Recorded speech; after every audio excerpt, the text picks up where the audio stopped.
C'est un chef de l'État qui dit ça. Que prononçaient les chefs de l'État. C'est lui-même qui l'a dit, c'est pas moi. Maman, faites les gros plans là. Velléité, c'était... Lui, devant Marius, il dit, je ne pouvais pas le faire, c'était des velléités belliqueuses. Volonté faible qui reste sans effet. Intention hésitante, timide, non suivie d'action. Et ça, c'est un chef de l'État d'un pays en guerre. C'est toutes les personnalités. C'est le petit Dieu Tshisekedi, le roi, le King Soleil. Lui, c'est l'homme parfait. Donc, lui, il a fait initiative. C'est lui sous impulsion. Même quand vous engrossez votre femme souvent à la maison, sous impulsion de M. Tshisekedi. Parce qu'il est chef de l'État. Moi, je crois que c'est ridicule. Et on a vu des gens mourir. Et ces gens sont tombés pour amener le changement aux côtés de l'UDPS. Et c'est l'UDPS qui est au pouvoir, qui commence à faire les mêmes pratiques qu'elle condamnait. C'est vous qui êtes dans l'incapacité de mobiliser. Cette population ne vous écoute pas, vous êtes impopulaire. Mais c'est une bonne question. Manque de volonté, manque d'éthique, manque de patriotisme. C'est méchant et c'est malhonnête. Je n'estime pas. Je vous donne la vraie information. Kadima le sait. Tshisekedi le sait aussi. Aimez et partagez nos vidéos. N'oubliez pas de vous abonner et d'activer la cloche des notifications pour ne rien rater sur nos prochaines vidéos. Dans cette émission, quel est le bilan du gouvernement Sama, ces gouvernements démissionnaires? Nous allons aussi parler de la sortie médiatique du président de la République, Félix Tshisekedi Tshilombo. Mais ça sera avec qui? Il s'agit de M. Jacques Ndala. Monsieur Jacques Ndala, bonsoir et bienvenue. Bonsoir, cher Isaac. Bonsoir aux nombreux téléspectateurs de votre programme. Comment allez-vous? Ben, au rythme du pays, hein. Vous trouvez que le pays va bien? Qu'est-ce que vous vous dites? Ça va pas. Ça ne va pas. Et comment va l'ensemble pour la République? Comme le pays, ça va pas. Moïse Katumbi. Comme le pays, ça va pas. Après les élections de décembre 2023, Moïse Katumbi arrive à la deuxième position après Félix Tshisekedi. Depuis là, on ne vous a pas reçu. Quelle est votre réaction d'abord? D'abord, pour nous, Ensemble pour la République, le 20 décembre de l'année passée, il n'y a pas eu d'élection. Ah bon? Ouais, ça, c'était pas du tout des élections. Vous avez participé à quoi? On a juste répondu à l'obligation constitutionnelle qui dit qu'avant d'avoir le pouvoir en République du Congo, il faut passer par les élections. C'est ainsi que nous sommes allés pour montrer à vous, le média, l'opinion nationale et internationale, que nous, Ensemble pour la République, avec Moïse Katumbi, nous étions prêts pour les élections telles que prévues par les lois de notre pays. Et tout le monde a vu qu'évidemment, M. Katumbi, c'est parmi la vingtaine des candidats à la présidentielle, c'était parmi les personnes sans le moyen de l'État qui a prouvé qu'il était prêt et qui s'était préparé.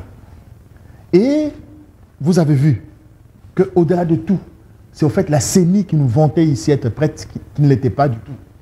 Parce que jusqu'au même jour des élections, le 20 décembre, la CENI se permet de faire la communication pour dire les machines seront déployées même les jours des élections. Vous êtes journaliste, vous avez vu cette information. Est-ce que c'est normal? Vous êtes à Kinshasa, siège des institutions, siège national de la commission... On vous a dit que c'était pour empêcher la fraude. Un instant. Ce n'est pas ça la manière d'empêcher la fraude. Si c'était pour empêcher la fraude, donc ils peuvent nous rassurer qu'il n'y a pas eu fraude le 20 décembre. Le même jour du 20 décembre, jusqu'à 18 h, il y avait des bureaux qui n'avaient pas de machines. Est-ce que ça, vous pensez qu'il y a eu élection? Le 21, le 22, le 23, le 24, le 26, le 27, les gens ont continué à voter. Vous pensez que ça, ce sont des élections? Cher Isaac, dans un pays sérieux, responsable, dans un état de droit, dès que cette situation est avérée, c'est le président de la CENI qui démissionne et ces élections sont annulées. Deuxième aspect, on retrouve une centaine de milliers de machines à voter entre les mains des candidats. Les candidats qui font partie de la compétition ont des machines à voter chez eux à la maison. On a retrouvé les machines partout. Dans les couloirs, dans les salons, dans les chambres, dans les toilettes. Vous avez vu ces images? Mais Kadima a prouvé ça, le professionnalisme jusqu'à aller écarter ces candidats qui se sont mal comportés. Cela ne vous a pas quand même convaincu? Pas du tout. Le problème, ce n'est pas écarter.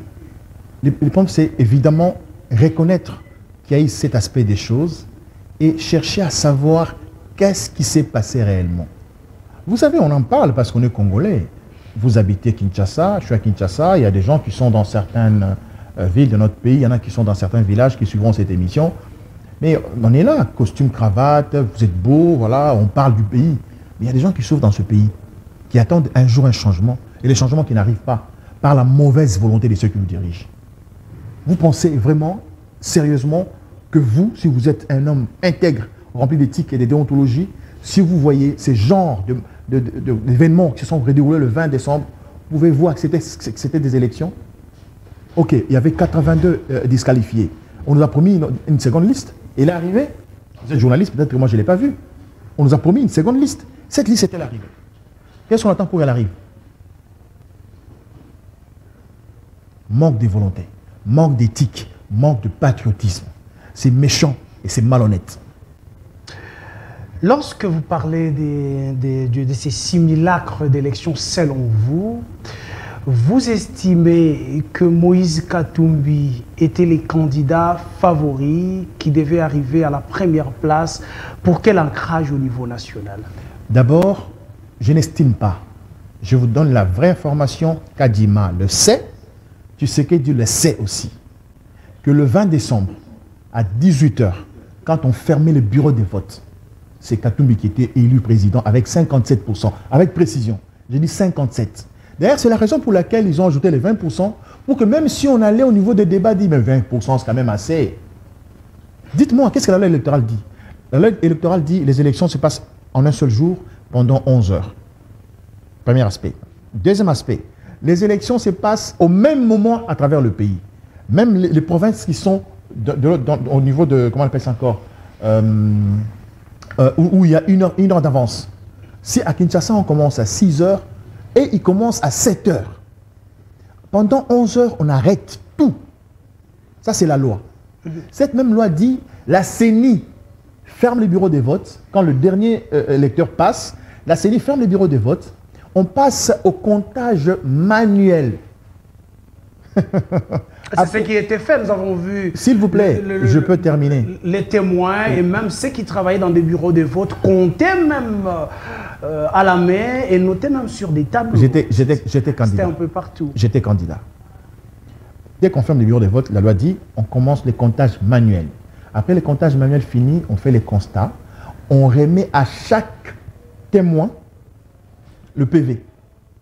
On a fait le comptage, vous avez dit, vous avez les images. Et à qui on a remis le PV? J'ai dit j'étais candidat. À Tchambou. On n'a pas remis le PV, vérifié. Il y a des candidats qui viendront le dire. C'est vrai, il y en a, ceux qui étaient du pouvoir, et qui avaient les moyens, évidemment, de peser sur les présidents du bureau de vote qui ont forcé pour avoir le PV. Il y en a même qui avaient des machines chez eux à la maison et qui imprimaient les PV. Vous avez un candidat ici avec des PV, tout un rouleau au cou, là. Donc voilà. Alors, après, est-ce que la loi donne la CENI les prérogatives de pouvoir présenter les tendances? Est-ce que ça, c'est reconnu par la loi électorale? Non. Ce que vous dites, la CENI ne présente pas des tendances. Ce n'est pas une organisation de sondage, non. La CENI est une structure d'appui à la démocratie. Elle a pour mission d'organiser des élections selon les lois de notre pays. Et à aucun moment la CENI a respecté les lois, entre autres la loi électorale, la constitution de notre pays. Donc pour nous, devant tout cela, déjà le fait seulement que les machines soient entre les mains des candidats, le fait que les élections sont allées au-delà de 48 heures, pour nous, ça n'a pas été des élections. Nous restons logiques. Est-ce que vous pensez que c'est le même avis qu'à la population congolaise face à ce qui s'est passé? Si c'était ainsi, la population ne se soulèverait pas, la population ne serait pas dans la rue pour revendiquer quand même sa victoire qui était volée? C'est une bonne question. Pourquoi vous voulez que la population se mette dans la rue quand vous nous amenez des mercenaires burundais sur toutes les avenues armés jusqu'au long? Vous n'avez pas vu les militaires? Vous n'avez pas vu les militaires? Vous n'avez pas vu ça? Les qui l'ont vu, on les a empêchés. Juste pour avoir annoncé une marche, les partis de Fayulu ont été envahis par la police. C'est ça. Et en plus, pendant qu'on vous accuse, c'est vous qui êtes dans l'incapacité de mobiliser. Cette population ne vous écoute pas, vous êtes impopulaire. Mais c'est une bonne question. Moi, en tant que leader politique, j'ai dit oui. En tant que parti politique, on peut ou n'est pas mobiliser. C'est bien, parce que quand la population doit descendre dans la rue, qu'elle doit se révolutionner, ça ne doit pas partir d'un mode d'une organisation politique. Sinon, cette organisation va s'en approprier. On l'a vu ici, à l'époque du Zaïre, parce que je ne sais pas, des fois, quand on parle de notre pays, on oublie l'histoire. Nous avons l'histoire récente, à l'époque du Zaïre, Mobutu, UDPS, catholique. Vous vous rappelez la marche des catholiques, où les gens ont été tués? C'est l'église catholique qui a accompagné l'UDPS. Rappelez-vous, il n'y a pas longtemps. Il n'y a pas longtemps, vous étiez certainement déjà adulte, avec Rossi Mukendi qui est décédé. C'était une marche de l'UDPS? Est-ce que c'était une marche de l'opposition? Non. C'était une marche de la société civile. N'est-ce pas? Au devant, on avait l'église catholique et l'UDPS, et nous, évidemment, force politique. Non, à l'époque, j'étais pas. Moi, j'étais encore dans la société civile parce que j'avais un mouvement citoyen. Et on a vu des gens mourir. Et ces gens sont tombés pour amener le changement aux côtés de l'UDPS. Et c'est l'UDPS qui est au pouvoir, qui commence à faire les mêmes pratiques qu'elle condamnait. Et vous prenez cette population comme bête, elle observe, et se dit, mais c'est pas possible. Ces gens étaient avec nous dans la rue. Les sangs ont coulé. Des personnes sont tombées, même au niveau de leur siège. Il y a eu des assassinats. Mais ils sont au pouvoir, ils font exactement la même chose, pire, même pas encore comme Kabila, mais comme Mobutu. Il suffit, vous êtes intellectuel, il suffit de prendre votre télécommande, mettez la télévision nationale. Vous allez voir que nous sommes toujours dans la méthode OZRT, Office zaïrois des radios et des télévisions. Donc, c'est culte des personnalités. C'est le petit Dieu Tshisekedi, le roi, le King Soleil. Lui, c'est l'homme parfait. Donc, lui, il a fait initiative. C'est lui sous impulsion. Même quand vous engrossez votre femme sur la maison, sous impulsion de M. Tshisekedi, parce qu'elle est chef de l'État. Moi, je crois que c'est ridicule. Monsieur Jacques Ndala, lorsque vous faites la différence entre les élections sous Félix Tshisekedi et ce qui s'était passé sous Joseph Kabila, nous avons eu les élections en 2006, 2011 et 2018. Vous vous dites, la différence est située à quel niveau? En fait, il n'y a pas de différence. Tout était des hold-up. Mais la seule différence, c'est laquelle? C'est que nous avons à la tête du pays aujourd'hui un groupe de gens, un groupe d'individus qui se réclamaient être des hommes de droit, qui se battaient pour le changement dans notre pays, mais qui se retrouvent dans ce qu'ils condamnaient au préalable, avant. Et c'est ce qui choque. C'est ce qui choque. Tshisekedi, en 2011, son père a été élu. Je me rappelle quand il parlait de Kabila, c'est un fausseur. Il a fait un coup d'état politique. C'est le Sphinx de l'Humanité qui a été élu. Mais après, il a l'occasion d'être chef de l'État en 2000. Déjà en 2018, c'est un hold-up, lui et Kabila, parce que la victoire était à Fayoulou. Alors là, il prend le pouvoir. Il a toutes les prérogatives. En fait, c'est un petit Dieu. Lui, il peut nommer qui il veut. Ce n'est même pas les Congolais qui se sont choisis, les députés nationaux, provinciaux et les conseillers municipaux. C'est lui, quoi. Il pense... Non, ça ne ferait pas manquer du respect à cette institution, Assemblée nationale, lorsque vous dites que les députés qui sont là-bas sont des députés nommés? Pendant que nous trouvons dans cette même Assemblée nationale les députés de l'Ensemble pour la République. Vous n'avez pas suivi les membres de la famille politique de Tshisekedi dire ce que je dis là, tenir ce genre de propos? Vous n'avez pas suivi? Vous n'avez pas suivi des gens de l'Union sacrée dire que ça n'a pas été d'élection, on a nommé des gens? Je ne suis pas le seul à le dire. Nous étions dans la compétition. On a vu des choses comment elles se sont passées. Ça n'a pas été une élection, ça. Croyez-moi. Ça n'a pas été une élection. Ils le savent. Là où ils sont, ils le savent. Quand ils nous suivent, ils disent, ouais, mais là, ces gars-là, ils ont raison, on n'a pas organisé des élections dans ce pays-là. Et c'est triste et malheureux. Mais qu'est-ce qui fait le silence de l'opposition aujourd'hui, le silence de Moïse Katumbi actuellement? Non, je crois que M. Katumbi, c'est un homme de droit, un pacifique. Aujourd'hui, je pense que Dieu l'a justifié. Vous savez, avec Katumbi, on n'est pas dans les débats de savoir s'il a été élu ou pas. Parce que s'il a été élu, nous l'avons dit. Mais le débat ici, je parle des Katumbi individus. La grande lutte, c'était le fait de lui refuser l'appartenance à notre nation. Vous vous rappelez? Pendant toutes ces 5 années, c'était un Grec, c'était un Zambien, c'était un Éthiopien. Un discours qui vous a déstabilisé totalement. Si ces discours nous avaient déstabilisés, on allait arrêter. Moi, j'ai fait la prison à cause de ça, rappelez-vous. Et vous, en tant que citoyen congolais, vous ne pouvez pas accepter ces discours. Parce que nous avons perdu l'esprit d'une nation. C'est quoi une nation? C'est possible qu'on en parle. Hier, le chef de l'État parlait. Le président, moi, je le reconnais comme chef de l'État. Il est là, il est président de la République. Il est père de la nation. Vous pensez qu'il y a une nation dans ce pays? Une nation au vrai sens étymologique du mot nation? Vous pensez? Avec des catégories de Congolais? Les Congolais qui sont des pères et d'autres qui sont des mères? D'autres des Congolais qui sont des pères et des mères? Ça, c'est une nation, ça? Ça, nous avons construit une nation. Ce discours-là, vous êtes fiers de ça? Parce que maintenant, c'est ancré dans nos... Il y a un petit débat. Quelqu'un dit, non, mais il va arrêter, moi je suis Congolais des pères et des mères. Ça ne va pas. Donc moi, Jacques Ndala, né d'un père congolais et d'une mère tanzanienne, angolaise, française, belge, je ne suis pas congolais. Je n'ai pas le même droit que vous qui êtes nés des pères et des mères. C'est là la question. C'est là la question. Et tous ceux qui sont derrière Tshisekedi ont oublié que Katumbi n'est qu'une personne, un individu, un pèlerin. Il partira. Et vous aurez des enfants qui, au nom de l'amour, iront s'unir avec n'importe quelle femme ou n'importe quel monsieur qui peut être d'une nationalité étrangère. Mais les enfants, ce sont vos petits-enfants. Et ces discours-là, vous les prenez comment? Je l'ai suivi hier. Mais il y a des gens ici qui disent que les Banyamulenge ne sont pas les Congolais. On reviendra. Mais il a dit hier, clairement, les Banyamulenge sont des Congolais. Il a dit. Mais il y en a qui disent qu'ils ne sont pas Congolais. Nous sommes dans une nation où le vivre ensemble est devenu pratiquement impossible.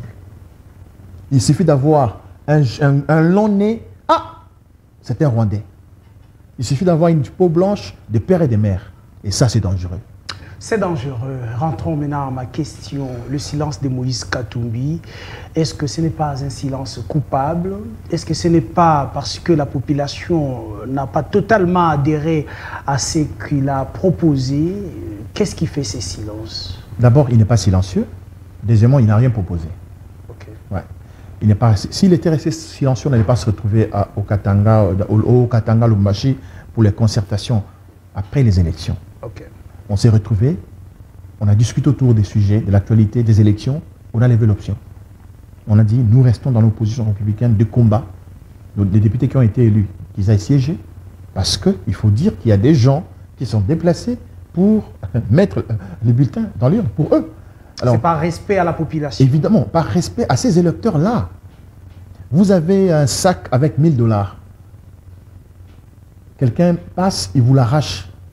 Il commence à courir, vous le poursuivez. En le poursuivant, il laisse tomber 300 $. Vous n'allez pas ramasser ces 300 $ pour le continuer à le poursuivre, même s'il partait. Ce sont d'abord vos 300 $. Commencez par récupérer ces 300 $ et chercher à poursuivre pour avoir les 700 qui restent. Et je crois que c'est ça qu'on fait.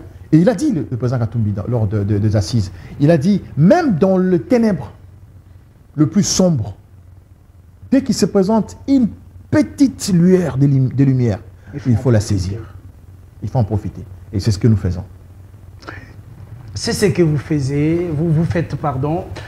Bilan Sama Lukonde, gouvernement démissionnaire. Sama Lukonde dépose sa démission. Plusieurs ministres aussi font la même chose. Mais commençons d'abord par le bilan avant de parler de cet acte de démission. Quelques années après, le travail du gouvernement qu'on a surnommé gouvernement des warriors, quel bilan collez-vous à ces gouvernements? À la question quel bilan, si je vous dis le bilan est largement négatif, peut-être que vous allez dire, bon, c'est un gars de l'opposition, mais je vais aller par des exemples. Quelles ont été les missions de Tshisekedi comme chef de l'État? Évidemment avec le gouvernement ensemble, parce que c'est son gouvernement. Il a présidé presque tous les conseils des ministres. C'était quoi leur mission? Pour moi, première mission, la sécurité. Vous pensez qu'ils ont réussi à la sécurité? Non, mais on est en train de parler là. C'est une du salon. Non, mais Isaac, répondez quand même. Vous parlez à la population. Vous n'êtes pas à l'aise, hein? Sécurité, ils ont échoué. Lamentablement. Tshisekedi a trouvé le Congo 1. Et il finit son mandat avec Bunagana et d'autres territoires qui sont occupés. Deuxième aspect, diplomatie. Échec. Parce qu'au-delà de tout ce qu'ils ont fait comme manœuvre, tous les voyages possibles, ça n'a pas marché.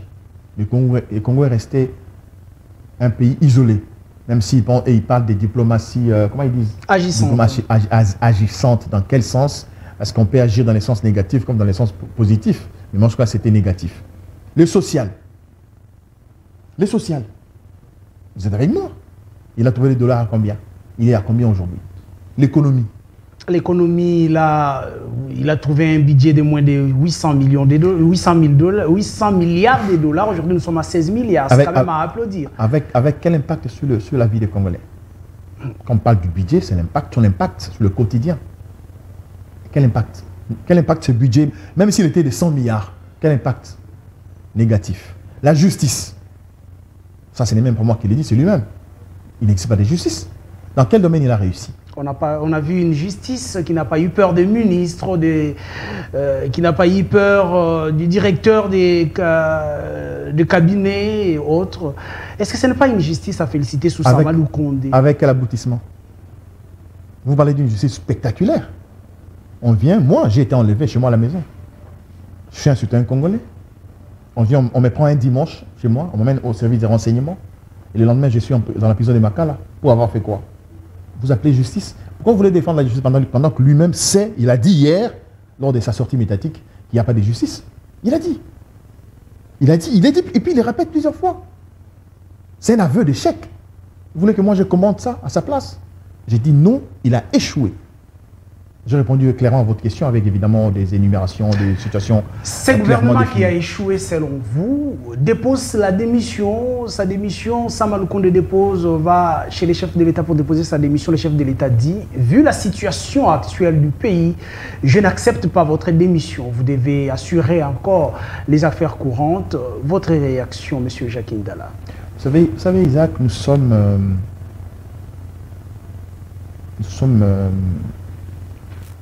un État à la merci de qui veut se moquer de nous. Vous voyez tous ces gens, les Kagame, les Sassou, les Ruto, d'autres présidents, les Museveni, se moquent de nous. Aimez et partagez nos vidéos. N'oubliez pas de vous abonner et d'activer la cloche des notifications pour ne rien rater sur nos prochaines vidéos. En fait, nous sommes le seul pays au monde qui, pendant que les autres avancent, nous, on recule. Et nous pensons que ce que nous faisons impressionne les autres pays. Non. On ne peut pas gérer un État comme le Congo comme si on était en train de faire du théâtre. Nous traitons les grandes questions de notre survie comme nation avec tellement de légèreté. Mais qu'est-ce que la loi dit? Qu'est-ce qu'elle a dit? Sur les cumuls des fonctions. Qu'est-ce qu'elle a dit? Le chef de l'État a tout simplement violé la Constitution. C'est la réponse à votre question. Violer la Constitution, mais si c'est pour le bien de la population, le bien du pays, parce que hier déjà, le chef de l'État parlait d'une situation sécuritaire problématique, une situation économique problématique, et que si aujourd'hui nous fonctionnons encore la République démocratique du Congo sans gouvernement, cela pourrait peut-être aggraver la situation. Ce n'est pas une décision salvatrice. On y va. Je vous explique avec un français simple. Peut-être que dans mon expression, il pourra y avoir quelques erreurs de français. Le président dit, les ministres restent là. Et il exagère encore. Il dit, je l'ai suivi personnellement, pour le moment, les suppléants peuvent aller chauffer les sièges au niveau de l'Assemblée nationale. Écoutez-moi très bien. Nous avons un gouvernement de combien de ministres? Prenons un exemple, nous sommes 59, 60 pour moi. Combien de ministres ont été élus? Une trentaine. Ces ministres vont aller siéger. Il y aura d'abord au niveau du gouvernement, il y aura réduction parce que les autres vont faire, comme on dit, les intérims. Voilà. Ils vont cumuler, pas cumuler. C'est-à-dire que le ministre, par exemple, de l'économie peut couvrir celui du budget, des finances. Voilà, donc on peut faire ce genre de combinaison. Et là où il y a des questions techniques, c'est pour cela que les secrétaires généraux existent. Dans chaque ministère. Il y a un secrétaire général. Ce sont des techniciens, des spécialistes du domaine. Et un cabinet, un secrétariat général. Jackie démissionne, il y a tel ministre qui vient pour présider tout simplement certaines séances politiques ou continuer à gérer les affaires courantes. Pendant ce temps, ceux qui étaient ministres, plus d'une trentaine, va siéger au niveau de l'Assemblée nationale. Donc, si le budget de l'État, chaque mois, vous sort 1 milliard, déjà nous avons les primes et les salaires de ces ministres-là qui sont écartés. J'ai dit vraiment, c'est un français simple là. On aura épargné au trésor public les salaires et primes des 39 personnes. Parce qu'ils vont aller siéger à l'Assemblée nationale, ils n'auront que leurs émoluments. Je ne sais pas si je suis intelligent ou je suis à côté de la plaque. Allez-y, c'est à la population. Que pour ça. Rien que pour ça. Ne me vous dites, non, ces ministres-là, s'ils touchent par mois 60 000 $, il reste quand même. Il a 60 000 $ par mois, mais son suppléant peut aller siéger. Et gagner à l'Assemblée. Et il a ses 33 000 $. Qui perd? Parce que nous sommes dans une situation délicate dans le pays. J'ai comme l'impression que Thierry ne sait pas parler devant les micros. Ah bon? Tu sais que oui, vous jugez cette sortie d'une sortie ratée? Quand il passe pour le direct à la télévision, à la radio, il déconne. Moi, Jacques Ndala, après le passage de M. Tshisekedi lors de la campagne sur la radio Top Congo, où il n'a répondu correctement à aucune question, même si j'étais son secrétaire particulier, je n'allais pas voter pour lui, juste pour cette émission-là. Dans le pays de personnes civilisées, après cette émission-là, personne n'allait voter pour Tshisekedi. De même qu'hier. Comment un chef de l'État a une question de savoir le taux de dollar? Il vous dit, ce n'est pas de mon domaine. Un président de la République, on lui pose la question pour avoir violé la Constitution et le fait qu'il accepte que les ministres continuent. Il dit non, écoutez, je n'aime pas souvent aborder les questions. Mais vous êtes chef de l'État. Vous êtes président de la République. Non, s'il vous plaît, nous sommes descendus trop bas. Un président de la République, c'est quelqu'un quand il prend la parole, que je sois pour ou contre lui, dans ce qu'il dit, je me retrouve tout de suite. Je dis bien que je sois pour ou contre lui, à chaque fois qu'il sort, sur 5 phrases qu'il prononce, au minimum 3, je suis d'accord.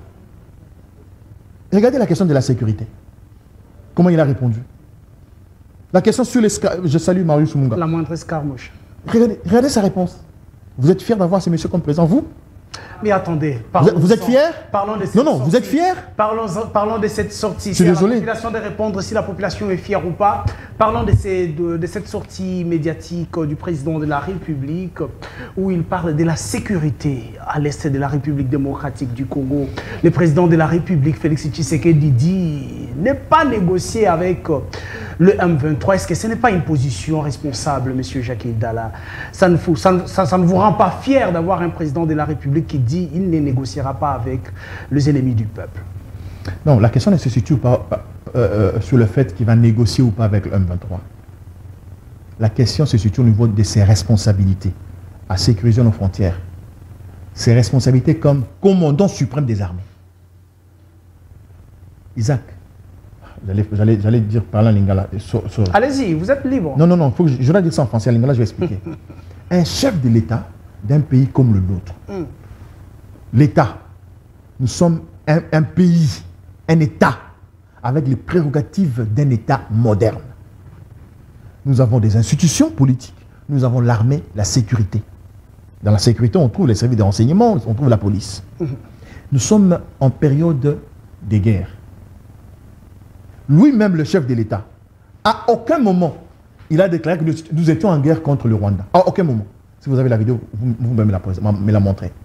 Mais ces fanatiques sont passés ici à longueur de journée dans vos émissions, dans différentes émissions de télé, radio, c'est pas moi, sur les réseaux sociaux, pour dire que Katumbi n'a jamais dit, n'a jamais cité les noms des ennemis de la RDC. Attaque à l'est de la République.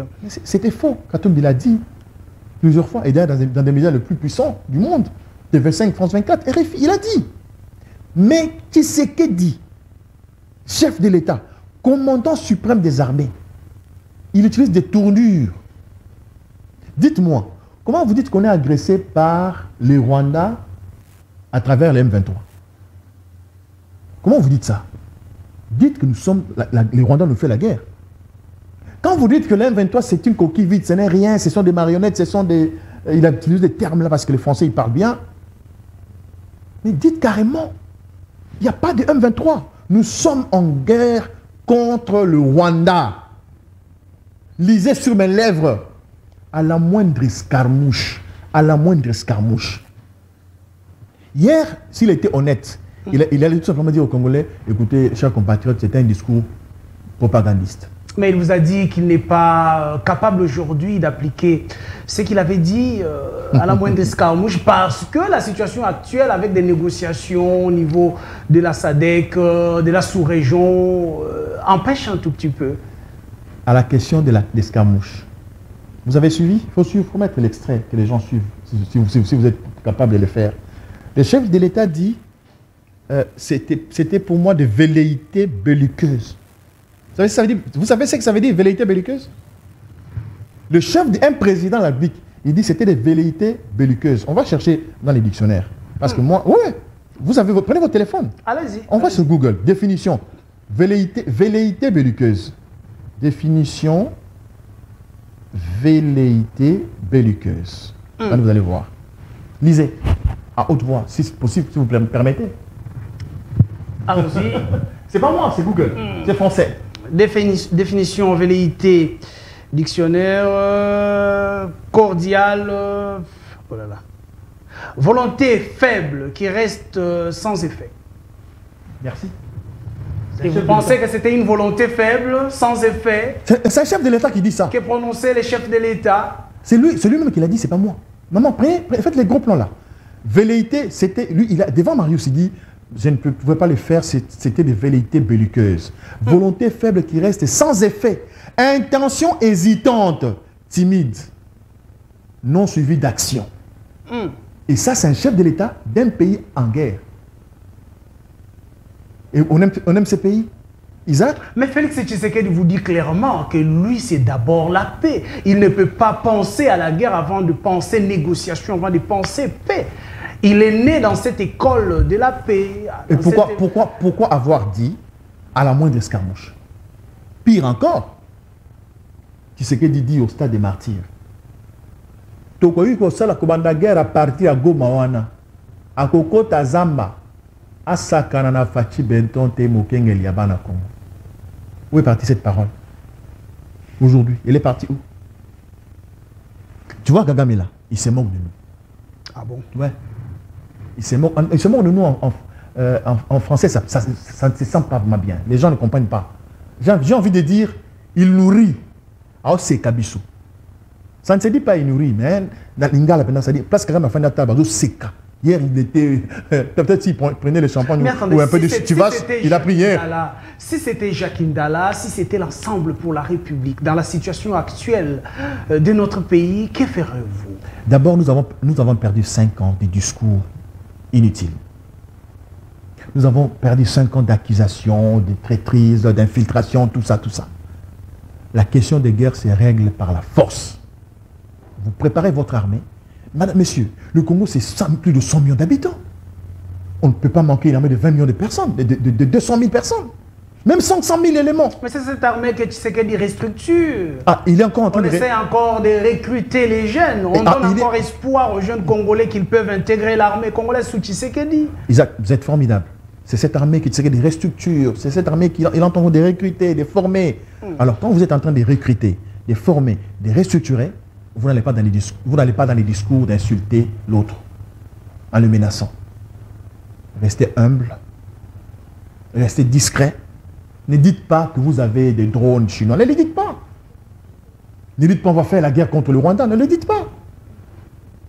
Ne dites pas à la moindre escarmouche. Lisez sur mes lèvres. Ne le dites pas. Parce que vous êtes en train encore de restructurer, de travailler. Soyez discret et humble, simple. Allez-y avec l'effet de surprise. Un instant. Vous êtes journaliste. Vous savez ce que ça veut dire avoir des relations bilatérales avec un État voisin dans le respect des normes diplomatiques. Parce qu'aujourd'hui, on vous bluffe. Comment peut-on avoir des problèmes avec le Rwanda et être en bon terme avec Kampala, Ouganda? Comment ça se justifie? Est-ce que vous savez que Bunagana, qui se trouve entre les mains du M23 aujourd'hui, n'a pas de frontière avec le Rwanda? Est-ce que vous le savez? Est-ce que vous le savez? Le M23 est entré par Bunagana, il est entré par l'Ouganda. Mais là, on ne parle pas de l'Ouganda. L'Ouganda n'a pas de frontière avec le Rwanda. Donc aujourd'hui, si on a un problème, on a un problème avec l'Ouganda, pas avec le Rwanda. Ah bon? Mais oui. Donc aujourd'hui, les autorités congolaises se trompent des cibles. Ce n'est pas le Rwanda, c'est l'Ouganda. Ils le savent, comme dans leur bêtise de considérer Kagame comme leur frère. Aujourd'hui, Museveni est encore bon. Le jour où ça va barder, il faut dire « Ah, Museveni aussi nous a trompés ». Mais nous vous le disons aujourd'hui, que Museveni déjà aujourd'hui, c'est un problème. Parce que les M23 ont pris Bunagana à partir de l'Ouganda. Et l'Ouganda aujourd'hui, c'est comme une base arrière pour les M23. C'est ça la stratégie militaire. Si aujourd'hui, les M23 veulent se replier, c'est quoi leur base arrière? À partir de Bunagana. Alors pour que les M23 ne puissent pas replier, si l'État congolais veut réellement récupérer Bunagana, il n'a qu'à collaborer avec l'armée ougandaise. On bloque la frontière et les M23 seront en dépendance. On récupère Bunagana. Pourquoi ça ne se fait pas? Si on a une relation étroite avec l'Ouganda, pourquoi ça ne se fait pas? Non, mais allons-y. C'est ça les grands problèmes. Nous devons être durs avec ceux qui nous dirigent. Moi je suis désolé de voir les jeunes gens aller devant les ambassades des États-Unis, les ambassades de la Belgique, de France, de l'Union européenne. Je vois des jeunes s'en prendre au symbole de Canal+. Mais qu'est-ce que c'est que ça? Qu'est-ce que c'est? Qu'est-ce que c'est que ça? Dieu merci, hier, lui, M. Delors a dit, mais il faut arrêter, hein, il faut arrêter, sinon, c'est pas bon. Nous devons nous en prendre à celui qui nous a parlé d'escarmouche. Vous allez attaquer... Aux Congolais, au lieu de s'attaquer à ceux qui soutiennent le Rwanda, au lieu de s'attaquer au Rwanda, et rester à côté de ces autorités, mais qu'ils puissent plus regarder leurs autorités évidemment, en face. Évidemment. C'est aux autorités congolaises qu'il faut demander des explications. Qu'est-ce qui se passe? Vous avez parlé de la moindre escarmouche. Mais on a reçu plusieurs bombes à Goma. Il y a eu des morts. L'armée rwandaise se déploie. L'armée rwandaise, elle se déploie. L'aéroport de Goma a reçu des bombes. Mais c'est quoi l'escarmouche, au fait? Et qu'est-ce que vous attendez? Vous demandez à Canal+ de vous diffuser vos XY de revendications. Mais vous avez une télévision nationale ici. Qu'est-ce qu'elle diffuse à longueur de journée? Qu'est-ce que l'OZRT diffuse à longueur de journée? Est-ce que nous pouvons dire... Cette guerre est aussi médiatique. Hein? Mais évidemment. Est-ce que cette chaîne-là vous parle des vrais enjeux qui sont dans l'Est aujourd'hui? La télévision nationale. Nous sommes dans un pays de personnes qui ne comprennent rien. Pourquoi on va menacer l'ambassade des États-Unis? La seule chose ici, c'est que tous ceux qui ont les dollars dans leur maison, là, les jettent, les brûlent. C'est la seule façon. Mais oui, on est dépendant, mais on fait semblant. Même pour acheter un petit truc dans un supermarché, on a besoin du dollar. Mais on veut faire le gros de devant les États-Unis. Commencez à brûler vos dollars. Dites, on ne va plus utiliser les dollars. Au moins, vous êtes fiers. Les gens se moquent de nous. Si nous avons des exigences, c'est au gouvernement congolais. C'est à M. Tshisekedi qui gère notre pays, qui nous a promis de mettre fin à cette guerre, de le faire et de le faire le plus rapidement possible. Toutes les personnalités politiques réfléchissent à leur manière. Nous avons suivi Franck Diongo réfléchir dans le sens d'un dialogue avec le M23. Monsieur Adolphe Muzito qui demande la construction d'un mur. D'autres parlent même d'une guerre directe avec le Rwanda. Mais quelle est la position de Moïse Katumbi actuel, votre leader? Non, Isaac, je risque, je ne suis pas si prétentieux pour parler au nom de Katumbi, qui a deux porte-paroles, Francis Kalombo et Olivier Kamitatou.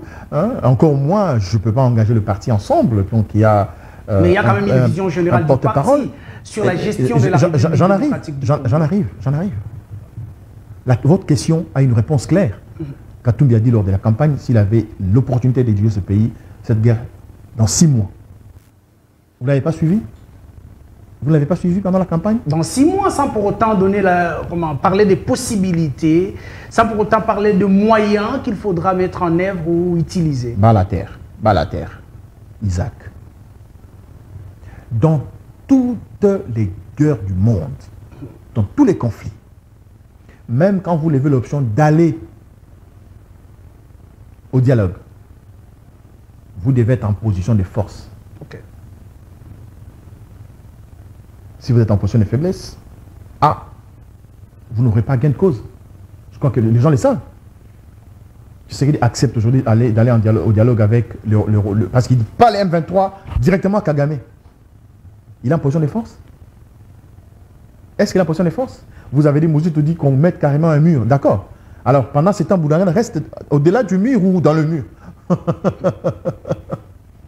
La grande question aujourd'hui, c'est comment dissuader tous nos voisins, le 9, que nous avons une armée républicaine qui peut défendre les frontières de notre pays, pas des groupes armés de Wazalendo. Ah bon? Je parle d'une armée républicaine. Pas les groupes armés, les Wazalendo. Les patriotes Pas des mercenaires congolais qui défendent leur pays. Je n'ai rien contre le Wazalendo. Ok. Mais j'aimerais que les gens sachent que le Congo, comme étant un État moderne, a une armée républicaine qui est préparée à défendre ses frontières. On ne peut pas avoir un État sérieux et compter sur le groupe armé. Il y en a combien dans l'Est? Est-ce que vous le savez? Il y en a plus de 200.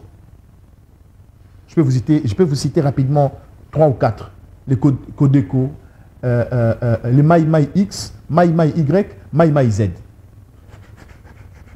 Vous comprenez? Et vous prenez un seul groupe négatif. C'est un groupe négatif que vous considérez comme des patriotes, d'accord, qui à tout moment vont en guerre contre le M23 ou le Rwanda.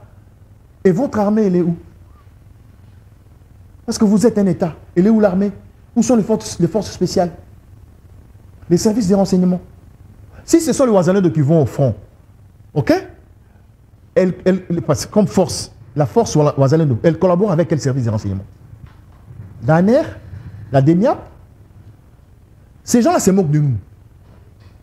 Ils se moquent de nous. Ils se moquent de nous. Vous avez répété plus de 4 fois dans cette émission. Ouais. Ces gens se moquent. Se moquent de nous. Kagame se moque. Kagame, le président Sassou Nguesso, le président Lorenzo, le président kenyan, le président zimbabwéen, zambien, sud-africain, ils se moquent de nous. Très bien. On n'est pas sérieux dans ce que nous avons. J'aimerais bien vous montrer ceci. Vous allez regarder la première photo qui va nous balancer la régie.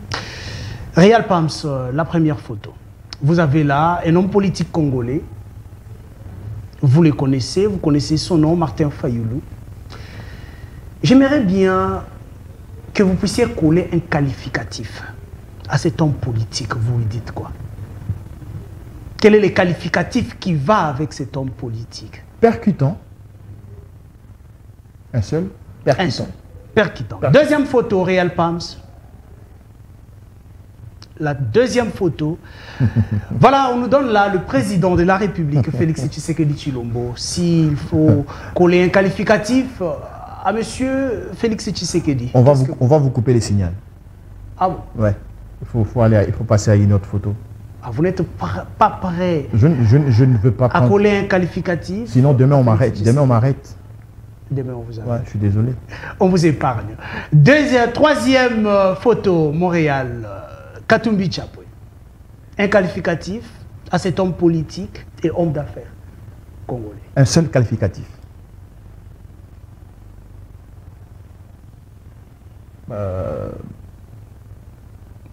Ça n'arrive pas. Il y en a tellement qui défilent dans ma tête. Vous vivez avec l'homme souvent. Ouais, il y en a tellement. Juste à le voir, il y en a tellement. Je vais avoir le plus fort. Ouais, c'est parce que je suis en train de mettre les degrés à quel niveau. J'aimerais dire tout de suite patriote. Patriote. Patriote. Patriote. Monsieur Jakindala, je vous remets les cartons tricolores. Je vous rappelle que le carton rouge signifie médiocre, les cartons verts signifient excellent, et les jaunes, c'est lorsque vous donnez la moyenne, la cote moyenne. D'accord. Félix Tshisekedi a dirigé ce pays pendant 5 ans. Maintenant, nous sommes d'ailleurs au-delà. Vu la gestion sécuritaire de Félix Tshisekedi pour la République démocratique du Congo, quel est le carton que vous collez à la gestion sécuritaire de Félix Tshisekedi? Les rouges. Félix Tshisekedi a dirigé la République démocratique du Congo pendant plus de 5 ans. Gestion économique et sociale de notre pays. Quel est le carton que vous collez à sa gestion? Les rouges. Moïse Katumbi Chapwe.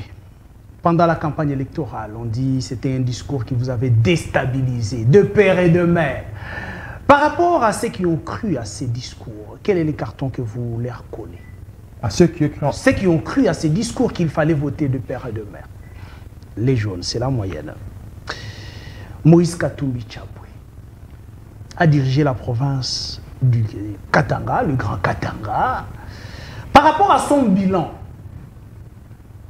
dans cette province, on dit qu'il n'a rien laissé de bon. De l'autre côté, ceux qui sont venus devaient tout refaire. Quel est le carton que vous collez à cet homme politique? Pourquoi vous donnez le verre? Merci. C'est la question que je voulais d'ailleurs avoir pour être un peu clair, sinon ça va être fanatique. Je suis congolais. J'ai fréquenté honnêtement toutes les provinces du pays. Toutes les provinces. D'ailleurs, vous savez que je manipule bien les cartes langues nationales. Quand j'ai commencé à soutenir Katumbi, j'ai appris les discours des gens qui disaient « franchement, il n'a rien foutu, il n'a rien fait ». J'ai pris le temps de faire les descentes dans toutes les 4 provinces démembrées de la grande province du Grand Katanga, la province du Grand Katanga. J'étais à Kalemi, j'étais à Moba, j'étais à Pueto, j'étais à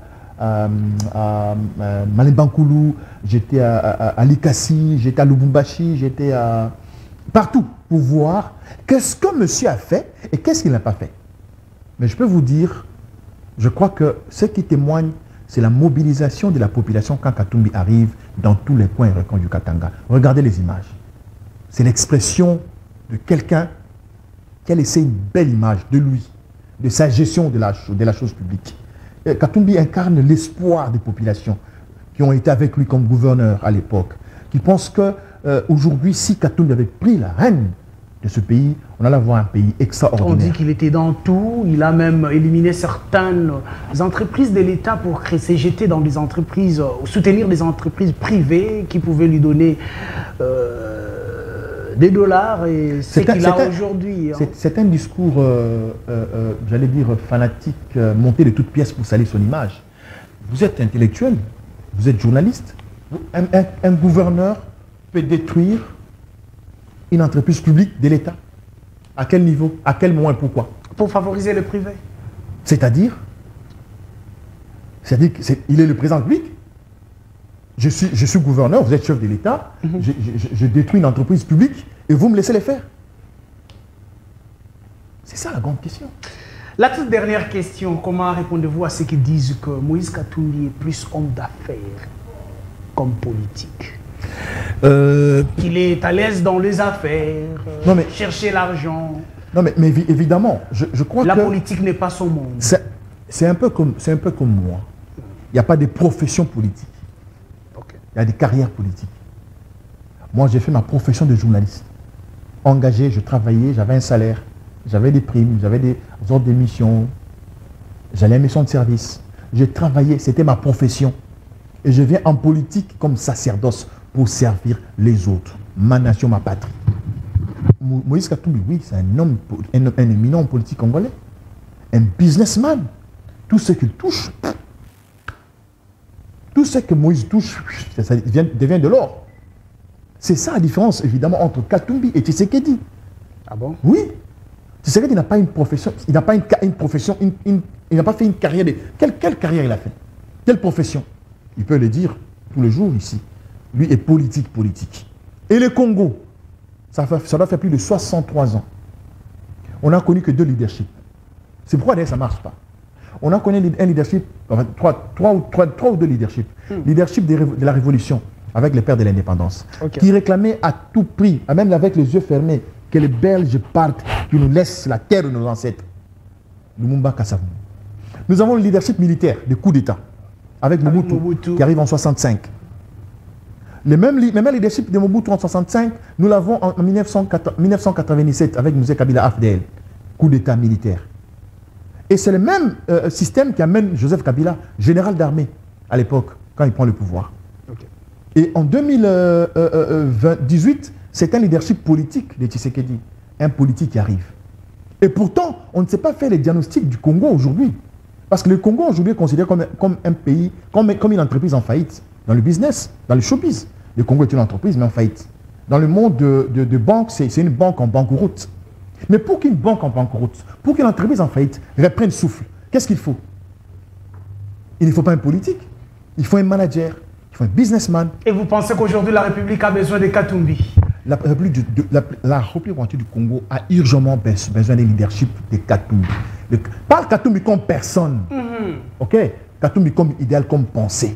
Parce qu'il a prouvé ces choses-là. Il a démontré sur le terrain et tous les Congolais le savent. Merci, monsieur Jacques Ndala, pour votre disponibilité. S'il faut vous accorder 30 secondes pour clore avec l'émission d'aujourd'hui, qu'est-ce que vous allez dire? Non, c'est juste dire aux Congolais que nous entamons 5 années où nous devons serrer nos ceintures. J'ai appris qu'il y avait l'opposition à péter. Et pourtant, il n'y a pas d'opposition à péter. Il y a le pouvoir à péter. Le pouvoir qui tremble devant Kagame. Il est temps que le Congolais se mobilise pour se préparer à vivre les pires.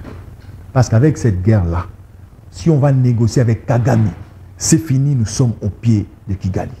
C'est le moment que Kagame, que Museveni, que tous les chefs d'État qui sont à nos frontières nous disent clairement qu'est-ce qu'ils veulent et comment arrêter cette aventure. Et pour le faire, il faut un interlocuteur valable, fort, dynamique, conscient et conséquent. Malheureusement, Tshisekedi n'a pas ses atouts. Merci beaucoup. Il faut un leadership conséquent. Il s'appelle Jacques Ndala. Il n'est plus à présenter dans ces pays. Une figure emblématique dans la presse congolaise, mais aussi actuellement dans la politique. Il est cadre au sein du parti politique Ensemble pour la République, parti cher à Moïse Katumbi Tchapoué. Merci beaucoup de nous avoir suivis. Merci à mon équipe technique qui avait derrière les caméras, Denise Ouwemba et Plamedi Tono. Du côté de la régie, il y avait Montréal, le Réal, Pam Sebienga. Merci au directeur technique, Monsieur Wilson. On se retrouve dans quelques instants pour le deuxième plateau. Merci. Et bye.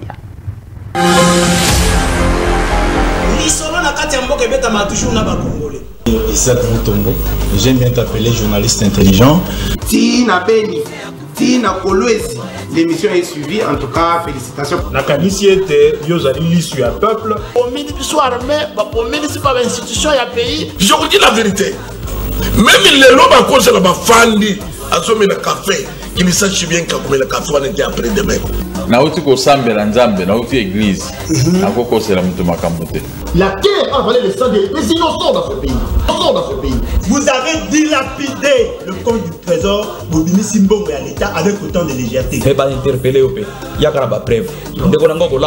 Alors ça ne valait à rien de remplacer Joseph Kabila. Comprendre que Kabila a battu la FCC, Batika et Kimia. Commune à 200 000, après moi j'acclame. Non. Toujours yoka makambo wana yake bango bazosomba kaka mapango ba oya sombi mapango na oya sombi ya minene mikolo nyos bazoboma batu miko donc neti tozana mboka na biso te papa 60 ya pasi ya mawa. Égoïsme.